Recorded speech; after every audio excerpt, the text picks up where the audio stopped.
team victory this past weekend in all elements, in all phases of the game. Obviously, we played a good, decent half of football, came out in the third quarter, did some good things. But now we got to learn how to put consistent behavior on tape. So with all that said, our guys' attitudes and mindset is in the right place. The only thing that we want to do is to continue building off what we established. So with that said, I'm all ears. So, Coach, moving on with the Giants, the 1-5 Giants taking on them this week. They're starving for a win after their loss against Buffalo. What do you see on the defensive end that they bring, and what you all have to do? I saw a pretty damn good aggressive defense last week, fly around and pretty much shut Buffalo down. That's a good offense who've done a number of things throughout the course of years with the personnel that they have. I thought that defense did a great job of just playing sound football. Obviously, it didn't end the right way, but I tell you what, this is the league. Obviously, you got to make sure that regardless of what their record is, we have to make sure that our attitude and mindset is in the right place, because we're not here to play down to a record. We're here to play a NFL team that's pretty damn good. They've had some unfortunate luck, but our job is to make sure that we're taking care of business. But that defense is very, very impressive. Some key things taken away from last week's win over Atlanta, looking at 34 sacks that the offensive line has given up, or the offense has given up.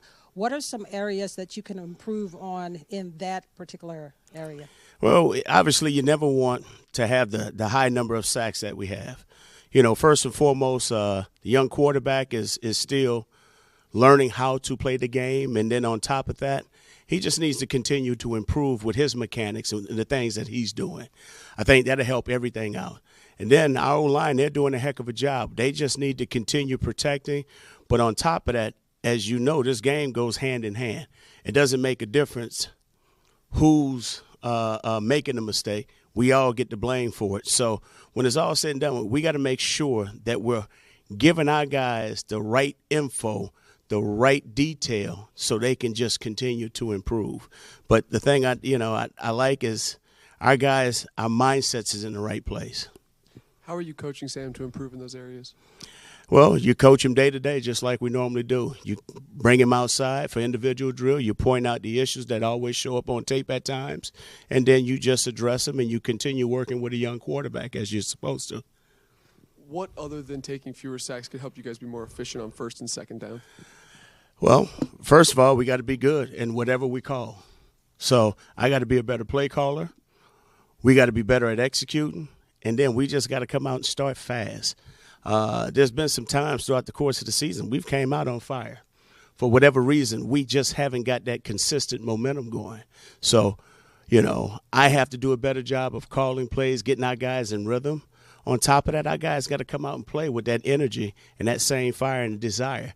And one thing we all know, we're all in this together. So whatever that is, we have to start fast. We have to start strong. On top of that, we got to learn how to maintain and finish stronger throughout the course of the game. You mentioned the defense. I know Wink likes to run a lot of man on the back end.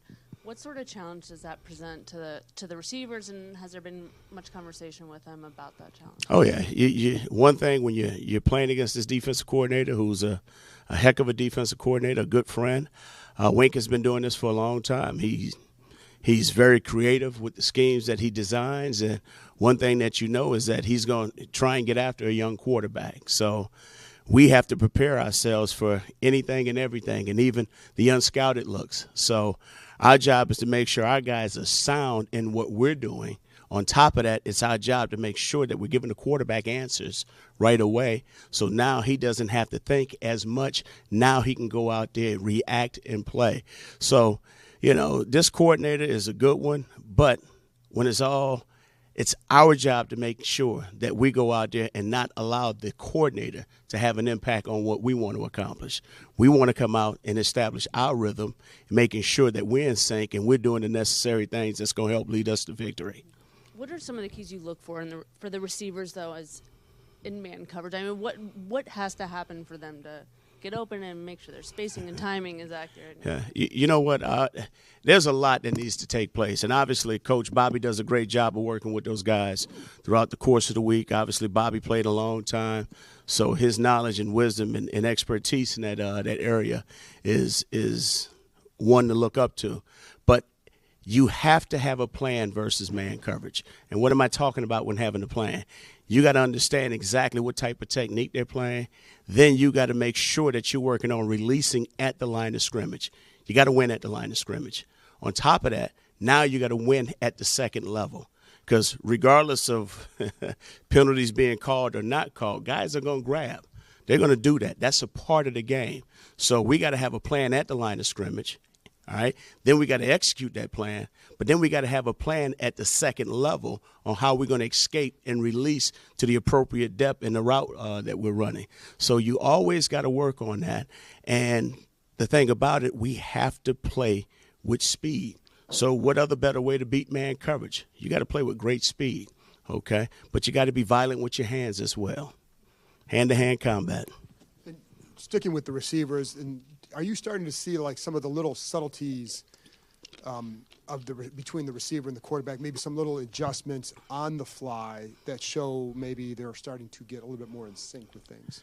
You know what? I think every week you learn something different. So, I mean, this is just week 6. Still got a lot of season left. I think our guys are learning each other. I think they're continuing to learn the expectations of what we're doing and how we're doing it. And so, yeah, there's some things that we're learning, but there's also some things that you're seeing improvement with.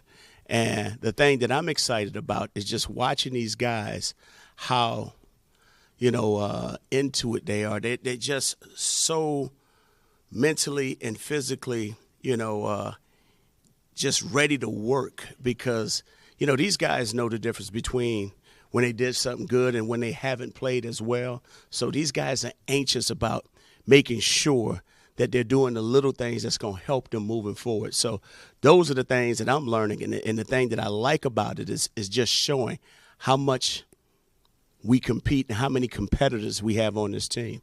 And then, looking at the man, the yards after the catch for the receivers has been really good after man versus zone. What kind of things can you do to kind of maybe increase their ability to do that? Is it some of it just Sam getting through the reads quicker, or what else can be done to help that? Well, I think it's a combination of everything.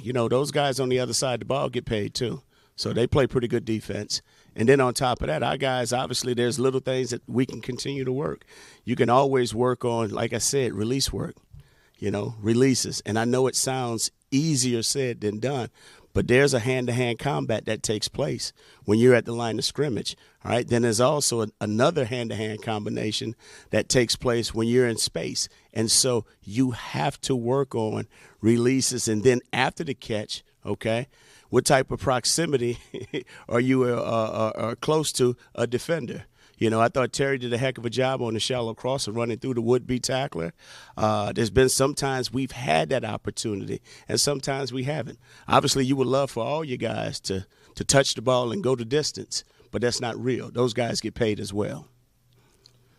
Eric, around the league, offensive numbers have just been down a bit so far this year. I'm just curious. Obviously, you're only kind of seeing your game and the game you're scouting, but what have you kind of seen leading to that trend, especially in this era where everybody says offenses, has advantages and things like that? Well, I'll just say this. There's a number of defensive coordinators who've done a hell of a job throughout the course of this offseason. Guys get to study each other. On top of that, you still got offenses that are still basically developing their chemistry. So I think it's a combination of everything. And like I said, it's defensive teams doing a great job of playing great defense.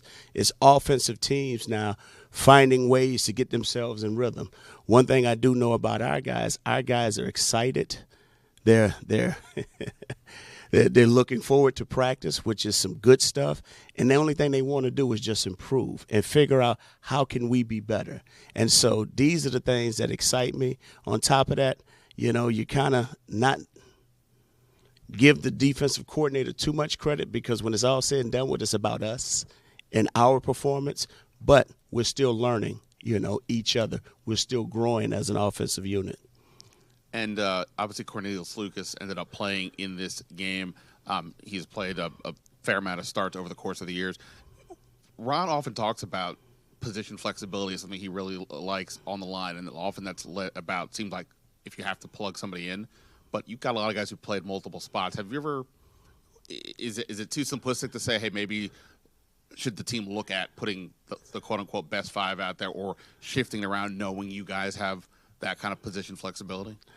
I think you always look for the best five, but on top of that, you're always happy that you have capable backups that you can plug and play, because those are the things that help develop great teams. And I thought Lucas did a heck of a job of stepping in at the last minute and playing pretty damn good for us.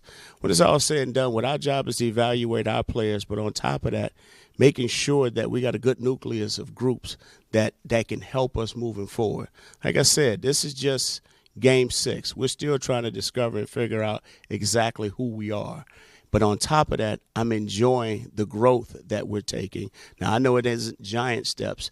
It's giant steps when you win. But there's areas that we can always grow in and improve. Eric, when you got here, everybody was saying, well, he hasn't called plays himself yet. Where do you think you are in that process? Were you completely comfortable from the first play of Game 1, or is it a process for you too? I think it's always a process, because you're always trying to improve yourself. You're always trying to make sure that you're giving the best plays out there to give you guys an opportunity. So there's some plays that you wish that you could take back, and there's some plays that, you're fired up and excited about. But, that's just a part of being a coordinator. So I think I'm right where I need to be, and that's here with our guys sitting here at 3-3, just making sure that we're all taking the necessary steps moving forward to help us all grow together. Talking about Sam and everybody kind of understanding that Martindale is a big-time blitzer, do you talk with Sam to maybe remind him of the internal clock if it's been an issue throughout, but it's going to be so much faster? Is it at all possible that maybe that helps Sam go faster? Yeah, you could talk to him till he's blue in the face, right? But, yes, those conversations are discussed. On top of that, you watch film together. So these things are discussed. Like I said, the kid is still a kid. He's discovering how to become a professional football player at this level, okay? Ideally, we would love for it to be perfect. That's not necessarily the case. The thing that I appreciate about Sam is that all the mistakes that he does make, he shows improvement. One of the biggest things that I've been harping on is making sure when he's scrambling to keep his eyes downfield. I thought he did a heck of a job in that game of keeping his eyes downfield when he scrambled out to the right and located Terry and made that big completion. That was huge. That's improvement. So as much as you want him to take the giant steps, there's been some good baby steps that he's been taking that's been helping with his process. And so ideally, I want him to work on his pocket presence, okay? We're working on that. But I'm not in his shoes. But the thing I do love about him is that he's a competitor, he's a great listener, and he knows the difference between what's right and what's wrong. So that's what makes it fun coaching him. How impressed were you then in Atlanta, even when things weren't going well, holding on to the ball, no turnovers? Like, how important is that? Some of the stuff that doesn't end up in the stat sheet. I mean, that's outstanding, because basically when you don't turn over the ball, your chances of winning, they increase tremendously. It led to us winning. Our defense created 3 turnovers. We didn't turn the ball over. And so that was something that we celebrate, because you never want to turn over the ball. And I thought our guys did a great job of protecting the football, which was huge, and it led to us, helping us to secure the victory. Thanks. One last question. Nick Gates seems like a pretty fun guy. Outside of football, what did you learn about him? Have you had any fun moments with him? You know what? I love just being around Nick, even though he played at Nebraska. I don't hold that against him all the time, but he played at Nebraska. But now Nick is a good dude. He's fun to be around. I tell you one thing. The thing that I love about Nick never wants to be wrong, just like most players. But he gives you this look, and it's like, Nick, you made a mistake. I'm not concerned about that. If you continue to make the same mistake, I have a problem. I want you to learn and grow from that particular mistake. And he's one of those guys that always tells you, Coach, I got this. I got your back. I'm going to make it right. And that's what I love about him. It's the accountability aspect of Nick. Obviously he has a fun-loving personality, but he still went to Nebraska. I'm not going to let him live that down, but he's also doing a heck of a job for us. Thank you. Thank you, Eric.